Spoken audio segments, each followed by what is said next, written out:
right, we are back with episode, Adrian, 22, I think, of the Rip City Roundtable podcast. We're almost at like a year or a half a year of this podcast. Isn't that crazy? You were on episode 1, I think, or 2. Yeah. I feel like part of the furniture now. You're part of the. You are. Well, Adrian, we're blessed. We're so excited to have you back. We as we all know, Blazers fans here, we all know we've wrapped up Summer League. So, we did not win the title this year, which was, maybe if Scoot had come out, your boy Duop Reith is on the Olympic team, so he probably wasn't going to play in Summer League again. But, we had the potential to have a Summer League championship squad. We just didn't put him out the court. I think the biggest mistake was not playing in the California Classic first, because most of the teams that played in the California Classic did well in Vegas. So that's true. The Spurs came in really ready to go because they had that tune up there. And I don't know why we don't play in it. Portland's right there. We're right by California. I don't know why we don't do that. I don't know whether it's an invitation thing. Maybe they don't like us in Northern California. I don't know. But, yeah, they probably don't, because they do it in Salt Lake and Sacramento, and maybe they're just they're like, we don't like them. We don't want. They used to do one in Orlando as well, from memory, but they don't do that one anymore. Oh yeah, I remember that. They're near in Orlando. Yeah, I don't know why. Well, maybe next year. But yeah, we could have had. I mean, you could have probably made a case for Scoot to potentially play in at least a game or two, maybe. You could have had Tumani. I think Tumani could have played, right? The Heat played Jaime Hawkes, and you'd think these guys who made all rookie teams last season, if they're playing, then. But we don't know how fit Scoot is. Look, he could be fine, but maybe he's kind of he's getting his body right, and probably that's probably better. So sure, you never know. I feel you. Okay, all right. Well, let's talk about who did play. So, your thoughts on Summer League, Adrian? We wrapped it up with. We went 4-1, I think. I think it was 3-2 in the end. 3-2. We lost that last game. Oh, we ended up losing. We won the last game, but we lost the. We lost the game to Charlotte. You're right. So, we lost. 3-2. In my mind, I was like, that point differential was going to have to be massive, and Golden State had to lose by a lot for us to have a chance at the playoff. So I was like, oh, we're out of it. And then I forgot if we even won or lost that game. But you're right, we did not play very well. I think we went. I think I covered that game. I'm terrible. I think I recapped that game, and we went 3 for 35 from 3. Or it was. Yeah. Well, it was bad. It was bad shooting. Yeah, 14%. I think I remember right. But so, what were your overall thoughts of the Blazers' Summer League performance? Clingan is everything we were told. So I'm not worried about Donovan at all. Yep. That the defense is real. I'm a believer. Yeah. His offense is coming along. He hit a couple of threes. But yeah, he's not quite ready on the offensive end. But I think he can walk straight in and being a defensive center in the NBA. So that's reassuring. Yeah. Chris Murray was. I feel more. His intensity has definitely risen. He looks bigger. Mm-hmm. He wasn't as efficient as I'd hoped, but I think it's summer league, so you take that with a grain of salt. Yeah. And Ryan Rupert, while he wasn't consistent, had some really, really nice passages of play, shooting the ball, attacking the rim, defense. So they're the kind of 3 rostered players, but also you've got Bryce McGowan, who looks like he's a steal. Yeah, on a 2-way. Yeah, he looked I'm gonna say incredible, but he just looked on offense completely comfortable. I love he's drawing fouls, he's connecting on foul shots, which was great. And what a great find for a 2-way spot with Bryce, who played well for Charlotte, right? Leading up. I think there are questions. I'm actually writing my Adrian's angles this week on Bryce, but oh, okay, all right, cool. But I think that there are questions over his defense, and he can get a bit. his shot selection might not be as good as it could be. But yeah, he's got the physical gifts, and he looks like he knows how to score at all three levels. So I have no issue with the contract. Yeah, no, for sure. I think take a flyer on him and let's see what happens. Yeah. I was trying to be in at least the game that I covered, the Charlotte game, and then just watching all of them too, with particularly Chris Murray. You know, it was trying. I think the Blazers were trying to set this up for him to be like, look, you're the guy of the summer league. Let's get as many shots as you can. We're gonna run maybe some offense through you.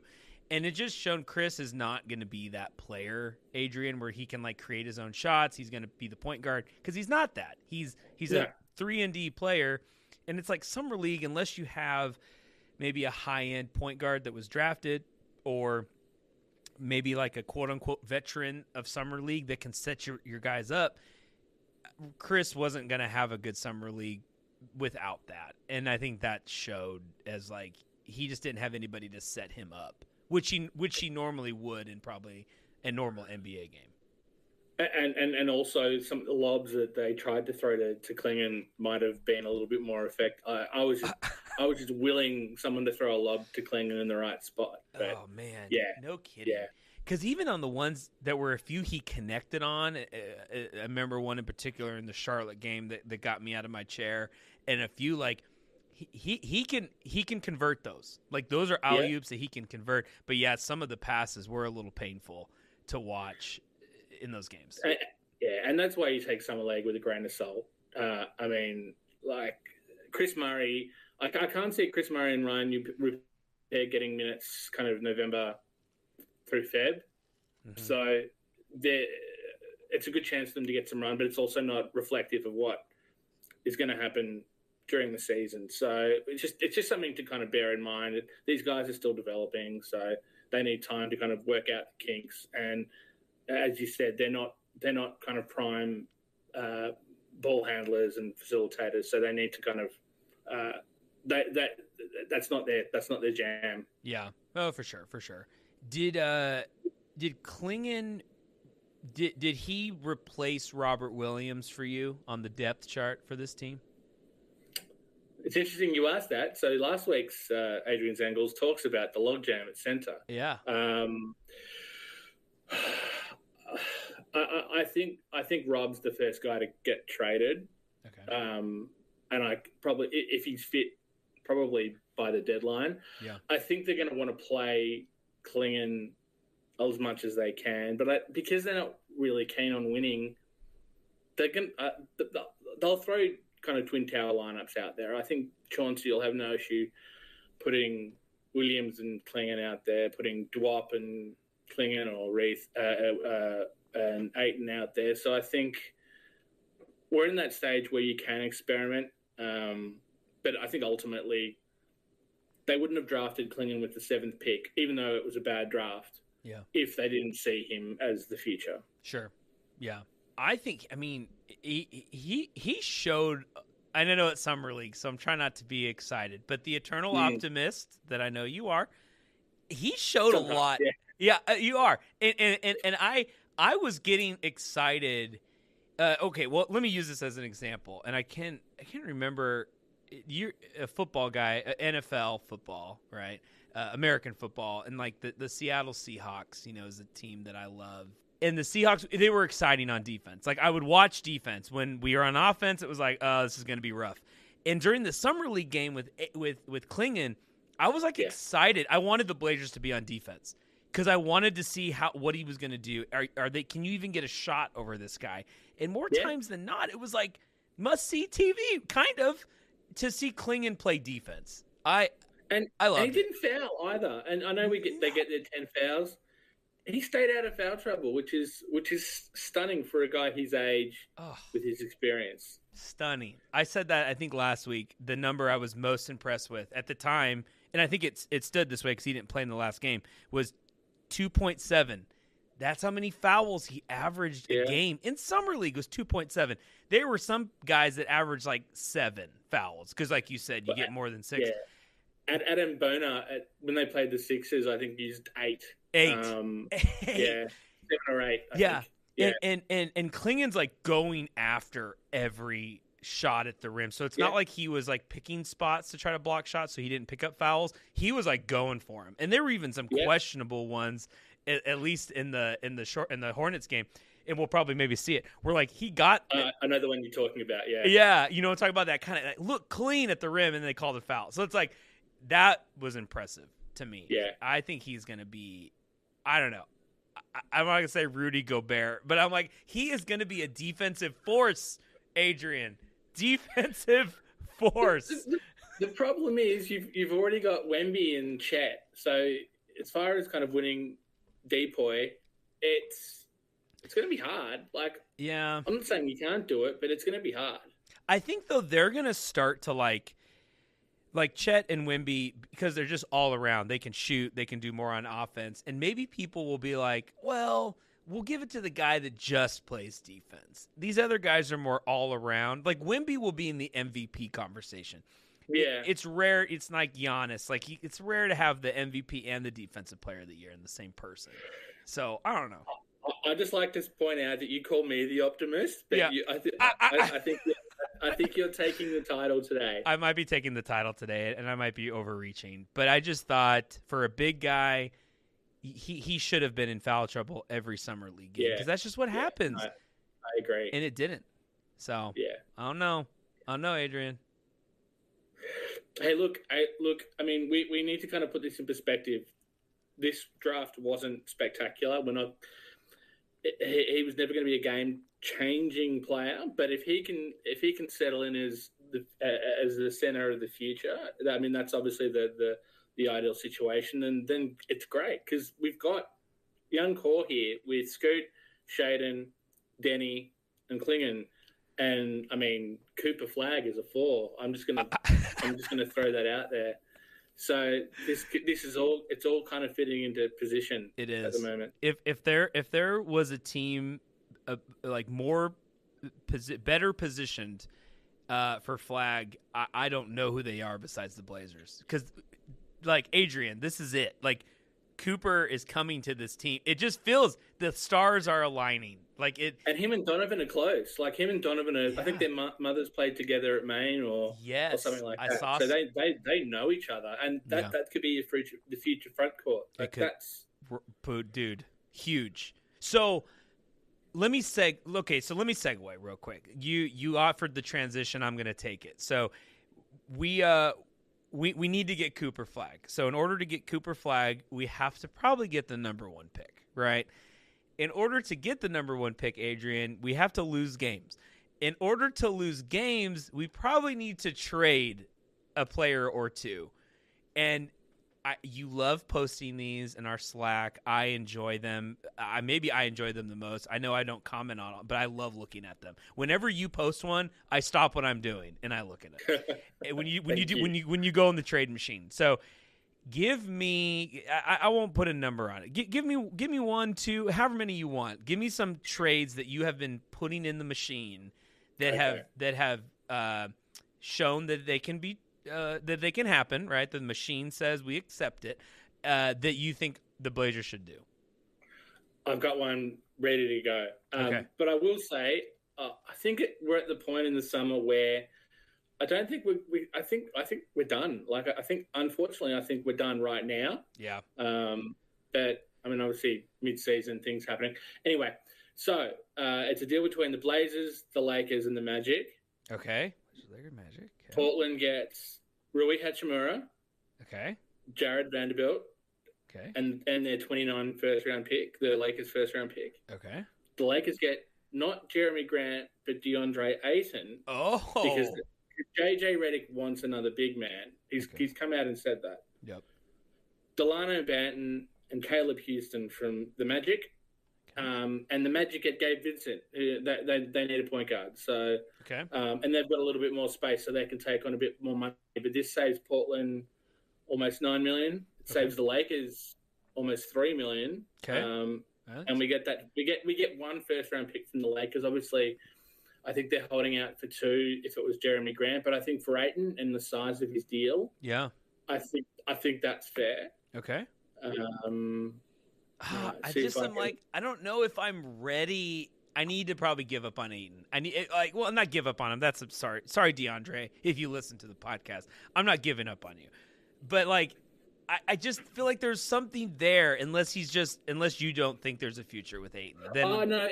He's good. He's just too rich. Like, he's that money, and he's extension eligible right now. So he's gonna want to get paid over the next 12 months, and it's. But would he? I mean, what would be his argument? What would his agent come in and say of, like, because he's getting what, $30 million right now, 35? He's 32, I think. 32. It is, yeah. So let's say the Blazers said, hey, DeAndre, you're 25 years old. We want to extend you. Be a Blazer until you're 30. But, dude, you're not getting a raise. Like, we got to keep you in this, like, 32 range. Because in 4 or 5 years from now, Adrian, that'll look really good with the cap. But what would be his argument for getting more money? Well, I mean, you've heard him say his rhetoric around dominating, and he said I'm a max player last year. So he said that last year. Yeah, I don't like and that. Look, he had a really good end to the season. No one can argue with that. I just think you can't have him in Klingon. I'm in Star Trek realm. Klingon in the same on the same roster, because Klingon needs that pathway to starting minutes. And I think it's fine to have DeAndre there maybe this season, just so Donovan can get his feet wet. Yeah. But the Blazers are really good at doubling up at a position.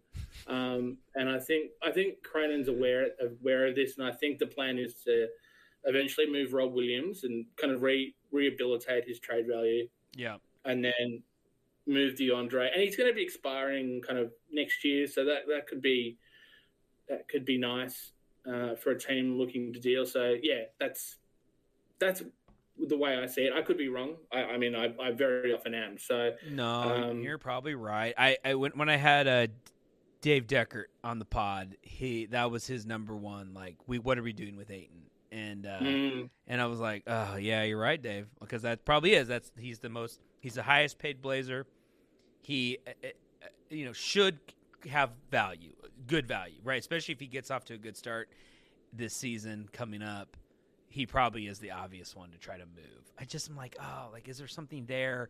And we've seen him in the finals, and he got worked over by Giannis. Like, he had no backup, right? Because Saric got hurt in that finals. And he did well. He did well in Brook Lopez. Like, I think he held Brook Lopez quite well. You're right. I mean, Giannis is Giannis. So. Giannis is Giannis, and Ayton was still pretty young. It might have been his second year in that finals, and so maybe third year. But third year. Yeah. Yeah. Okay. All right. Give us another one. We traded DeAndre Ayton. He's gone.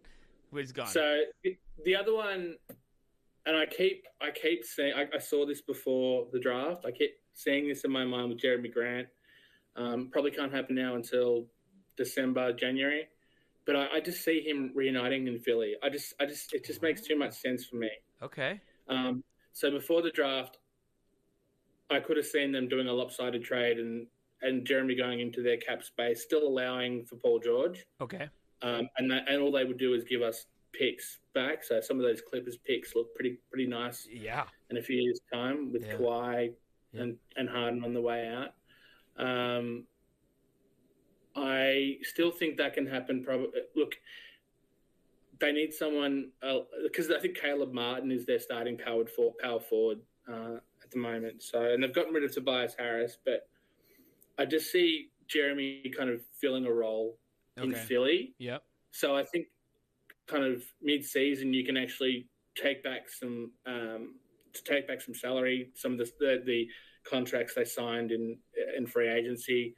And get some picks in return. So I keep looking at Jeremy in Philly, and also OKC, given another team he used to play for. But I think given that Hartenstein went to OKC, I just keep looking at Philly because they have a need.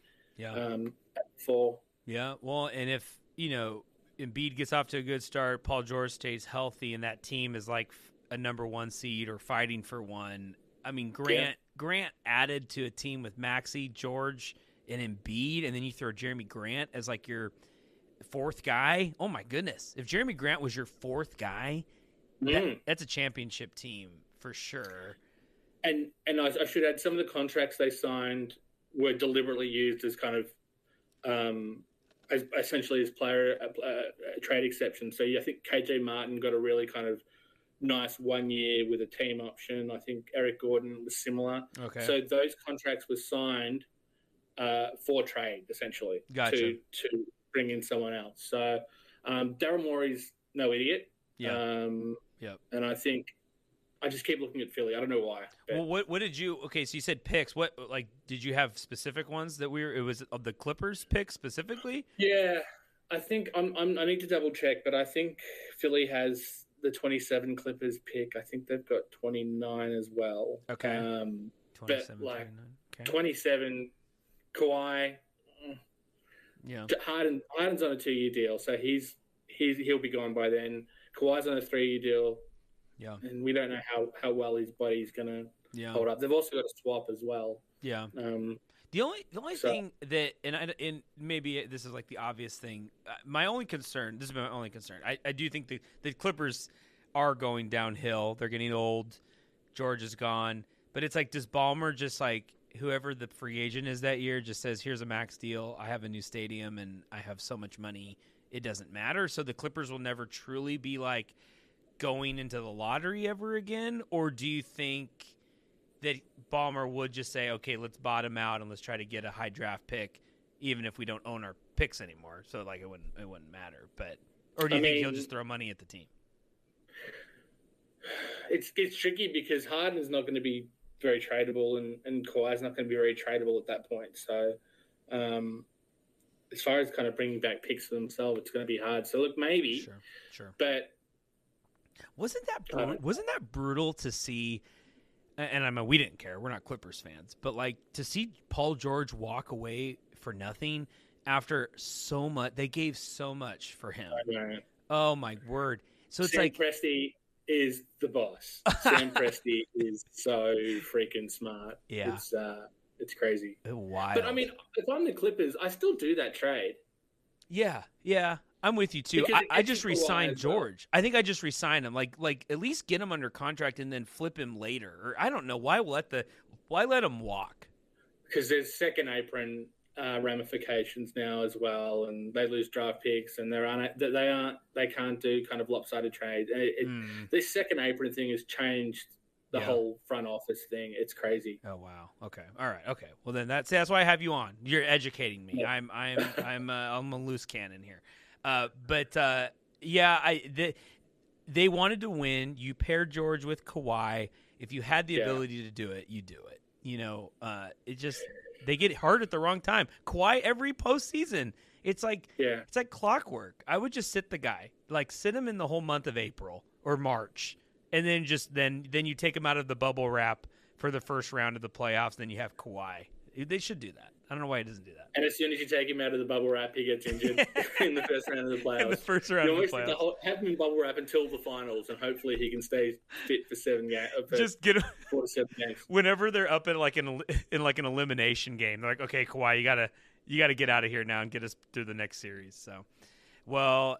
I mean, give us Clippers picks. I'm all about it. OKC picks. Well, I know they got picks from other teams, so they're probably trading. If we did the Jeremy Grant trade to OKC, I don't want OKC picks. That team is not going to be a bottom team for probably the next 15 years. Like, no way. And I'd be angling for some of the picks that they've brought in, but I think that's less of an option now with Hartenstein. They did. I mean, Presti's amazing. Like, that guy is so he can see 12 steps ahead. Yeah. And no kidding. Amazing. Yeah, that OKC team. This could. I mean, I don't know about Boston. I think they had a nice road to the finals, and then clearly they have a great team. They had like the best 6-guy rotation. But man, OKC, I think they're ready to take off. If that team's not in the finals for the next 4 years, I'll be shocked. Yeah, the West is funny. Like, Denver got worse. I mean, they got Russell Westbrook. Woo-hoo. Yeah. But, like... They just put shooters around Jokic. Oh, wait. Westbrook. Yeah. Not going to work there. Yeah. But they need another point guard behind I just don't know whether he's an upgrade on Reggie Jackson. I'm still trying to figure that one out. Yeah, he might just signed with Philly. I saw. Yeah, he might be. And to be fair for Russ, like he's still athletic. He plays every game. You know, Jokic can find Russ some cuts to the rim and all these kind of things. So it's like, you know, and they got him for what? I mean, it's cheap at this point in his career. Oh so. Yeah, I mean, I think he's probably on the minimum because he's been traded to and waived by Utah twice in the past 2 years. It's just crazy. Not a fan of Utah. Yeah. Oh my gosh. All right. Well, we'll see if we'll see if they happen. You know, I do think like you said, we're probably done. I think we move into August. Everybody goes on vacation in the NBA, and I think we roll into the year and we see kind of what opportunities present itself for the team. We've seen Joe, right, Adrian? Like the man is super patient. Joe Cronin, like he is gonna wait for his spots. But hasn't it been so nice not having the Damian question hanging over our heads this offseason? Man, that was just a year ago, so wasn't nice. It? It's been so nice. Oh, yeah. That was wild. And I think Cronin has kind of established a reputation, which is great. Like, he's not going to fold. No, he's not going to. And I think he's shown, like, and I think he's proven it's like playing poker, right? It's like once you've shown that, like, you're patient and you wait till the right hand, then people respect you as that. So I think he's starting to get the respect as that kind of GM, which is great. Yeah. You know, no more are we doing the we'll give you two first rounders for Robert Covington. Yeah, we'll just do that real quick here. You know, it's like you know, and I know we don't have that kind of team. It's not like a win now team. So I get it. But I like where we're going. So we'll see what happens, but I don't think there's going to be a trade until the trade deadline, and we'll see the health of Ayton and Williams and Simons and Grant is probably kind of your top four. And Tease, the biggest snub from the Australian Olympic team. I'm so angry about this. What happened? You're like, do you have local reporting for us? What happened? I do. I mean, ultimately, the coach, Brian Goorjian, they wanted to go with Dyson Daniels and a couple of local players. Like, wow. Do they not realize that this guy's a two-time all-defensive team? Oh, they don't. Were they not watching his games this season? Like, he comes in, Matisse 4 steals, without like in the blink of an eye, like, and put him in international ball. That would be wild. We won our first medal at Tokyo. We won the bronze, and it was because Matisse was playing. Like in that bronze medal game, stopped Luka because we played Slovenia for that bronze medal, and wow, there is. Dyson Daniels, I'm sure, is going to be a fine player, but Matisse Thybulle is an elite defensive player who's figured out how to shoot the ball, and I'm so angry about that. That seemed like politics or something. Like it just seemed something that wasn't a basketball decision, which I don't know. I mean, I don't know. I don't know what's going on with the Australian national team, but yeah, that seemed like something else was happening. So I'm with you. You know, I've watched Dyson Daniels play. He is the length on that guy. Like he's a great on the because he's still on the Pelicans, right? Or did he get traded? Did he just get traded? Atlanta. They also chose Matthew Dellavedova over him. Now we all remember Delly. He's still playing. How old is he? He's playing in Australia. He's playing in my team's, my city's team. But he's over the hill. Like they picked Delly over Tease, which is just nuts. Yeah, you can't do that. Yeah, that was that Cleveland series in the playoffs. Yeah, Dellavedova in the finals. He was incredible, but that was like 10 years ago, or I don't know, maybe not that long ago. But I didn't know he was still playing. I didn't even know down. Yeah, he's playing in our NBL. Yeah. But are you ready for Duop Reith to be like the breakout Australian this year? He's going to play well, right? He's going to play well. Yeah, well, I mean, it's just him and Landale as kind of that center rotation. They've got a couple of guys playing over here and internationally, but I don't know whether they'll start him or Landale. But he'll get plenty of time. Yeah. And if he shoots the ball like he can, then yeah, absolutely. I love Duop. I hope, and I love that he's not in the. And I'm not saying this as a negative, and I can lead into, you know, your angles or your Adrian angles, but it's like Duop's not mentioned in these like how do I want to phrase this? So he's part of the center log jam that we have, right? The Blazers have. But he is never mentioned as like the odd man out. Like Duop is he's signed. We need him. We want him. It's more of like Ayton, Williams. What do we do? If we had Clingan and Duop, that's your defense-offensive tandem. Could be pretty cool down the road. I think the way it works is Williams, assuming he's healthy, and Ayton are starting level centers. So the friction here is Clingan, Ayton, and Williams for that starting role. But Duop is a great second or third center. And so he works on this Blazers team regardless of what happens with the other guys, because you always need depth at the five. And if you move both of them, you'll probably need someone else. But he's 28, so he's a little bit older. But I still think there's no issue with him being on this roster at all. No. And he has the kind of game, Adrian, that I think Duop could be 35 years old and still do exactly the same things that he's doing, right? You'd lose some athleticism, but like stretching the floor. I mean, he's like a modern day, and this is not blasphemy, but he's like a modern day Robert Horry, in my opinion. Like, I think Duop turns into a guy that hits big shots and comes in the clutch, is a mature player. We don't need to lose. We need to come up with a nickname. We need to come up, because like Big Shot Bob, we need to come up with something Wreath or no. Duop shot.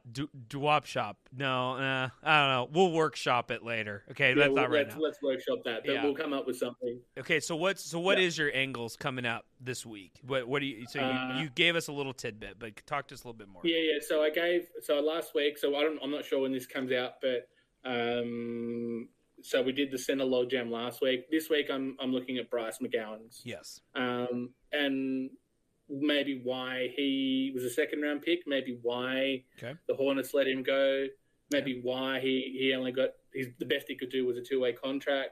Yeah. But talk about what he brings, and the fact that he's still 22 means there's a hell of a lot of development. I actually remember him playing against the Blazers last year. I think it was in Charlotte, and he was really good. And I mean, neither team was really keen on winning that day, but that was like the tank. That was like the tank, the super tankable or whatever you want to call it. That was Tankathon. Yeah, Tankathon. Absolutely. Yeah, for sure. Yeah. But I think he's perfectly fine as a two-way. Absolutely. Cool.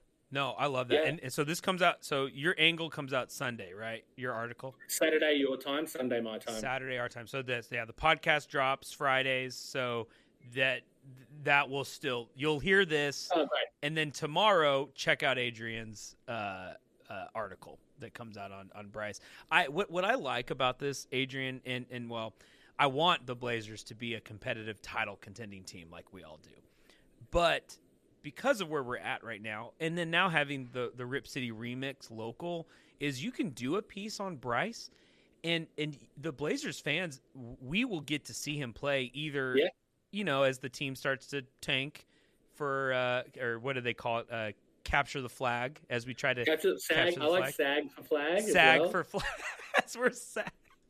The visualization on that one's weird, but I like it too. As we sag for flag, but then also as you go to Rip City Remix games, you're going to see Bryce really playing there, right? He will be one of the centerpieces on offense. So I love that this is coming out, because Blazers fans they want to get behind their players, and they're going to get to see him either for the remix or for the main team. So that's great. Yeah. I mean, and we hopefully he can do what Trendon Watford did and come off a two-way and become a rostered player. Obviously, Trendon, that didn't last too long for Trendon in Portland, but I think he just got a new deal in Brooklyn, which is great for him. Yeah. But I think there's plenty of potential there. Okay, true or false? Justin Minaya could have played on a playoff contending team last year as like a reliable guy off the bench. If you were to pluck him and put him on the Celtics or put him on maybe the Mavericks, could he have played? First, condolences to him for his mum. He lost his mum this week. Terrible. Yeah. But I mean, he's just one of those guys that just gives the 110%, and he can shoot the ball and he can defend. So. Yeah, I mean, I think the problem with that is there are just so many guys that are like him that can do that. I know. So yeah, he just seems like if the lights get bright, and I know he's not under bright lights in Portland yet, right? Hopefully soon. But he just seems like a guy that could take that pressure and turn it into gold. And I don't know why. I have, I watch him. We do recaps about him. He's getting, 10, 15 minutes a game, something like that. And I know he doesn't jump off the screen in any certain category, right? But there's just something about him, Adrian, that I don't know. So I love that we brought him back. I know on a two-way, he's not like we're not taking a flyer on him or probably a lot of upside potential, but I think he's just a good dude to have around. So I don't know. I was glad he was on the Summer League team. I always enjoy watching him. Yeah, absolutely. But anyway, all right, dude, your angles come out. They need to be called Adrian's angles. We're gonna talk to Dave about that because there was initially it was titled like that, but I think that just fell away. And look, it doesn't bother me either way. But yeah, if you want to have a chat to Dave, that's fine. I'm going to talk to him, Adrian. It needs to have like a logo. Like we need to go full branding on this. So, but like with an Australian flag, with an Australian flag. We're doing that. I'm going to talk to Dave. Well, anyway, Adrian, we appreciate you coming on. I look forward to more trade machine hypotheticals as we get into the season. So maybe that becomes a permanent segment because one of these four guys is going, as we talked about, Rob, Ayton, Grant, Simons. I don't know who, but it's going to be somebody. So we got to keep track of that and see if you're right. And if you're right, Adrian, maybe you get a prize or something. Yeah, what's the prize? Yeah, maybe I'll mail you a jersey. And you have to. I'll just mail it to you, and you got to wear it on the podcast. The postage will cost more than the jersey does. Probably would. It'll get there in 4 weeks over to you. So is it cold or hot right now? It's cold, right? It's freezing. Yeah, freezing. Not freezing. Like we don't get snow here, but we work in Celsius. So I don't know whether any listeners are familiar with Celsius, but it's around 12 to 13 degrees Celsius at the moment. Oh, geez. So that's probably like 30. Is that 40 degrees Fahrenheit? I don't. Who knows how many? Let's do a quick. Throw it in the calculator. You said 12 degrees Celsius. Yeah, 12. We'll say 13. 13. I'm saying that's 42 degrees Fahrenheit. Oh, I've got 55. Oh, 55 degrees. Oh, Adrian, that's not that cold. What are you talking about? That's a nice brisk day in Portland. The deeper we go into winter, it'll be kind of 50. I think 50 degrees is kind of the maximum, the lowest maximum we would get. Gotcha. Okay. All right. Well, hey, I still want to come visit. I got to come to Australia, and you got to give me a tour. I'll show you around. Show me around. Okay. Well, we're going to do it. And we'll do a show there, live. Yeah. And we can go to some NBL games, and you can see how different the standard is. And I would love. Okay, really quick, before you go, who's an NBA player that I would know that's currently playing in the NBDL right now that I would know besides Delhi, besides Dellavedova? So Lamb, who was on the Warriors, Jeremy Lamb. No, not Jeremy Lamb. Anthony Lamb. Anthony Lamb. I think. Okay. Obviously, Alex Sarr was playing for Perth last year. Yep. There's a couple of others, but Okay. Yeah. Wait, one last thing. It's where they go to finish their career. It's where they go to finish. Hey, that's still fine. Okay. Last thing, then we'll go. What were your thoughts of the Washington? So Summer League, Clingan versus Sarr, and Sarr was like what 0 for 15. Is that it? Did Clingan do anything, or was that more Sarr? I think Sarr's still got a long way to go.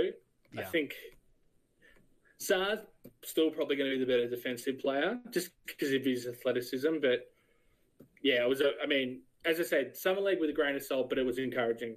Yeah, I think I was encouraged by it too. I know it is Summer League, and I think Sarr was like 0 for 7 from 3, which Clingan's not really doing much there to probably defend. Sarr was just missing open shots, but yeah, the offense. Even when we talked, if the Blazers had gotten the number 1 pick, and we were thinking Sarr, it was never because of his offensive prowess. It was always going to be from the defensive side. Yeah. So cool.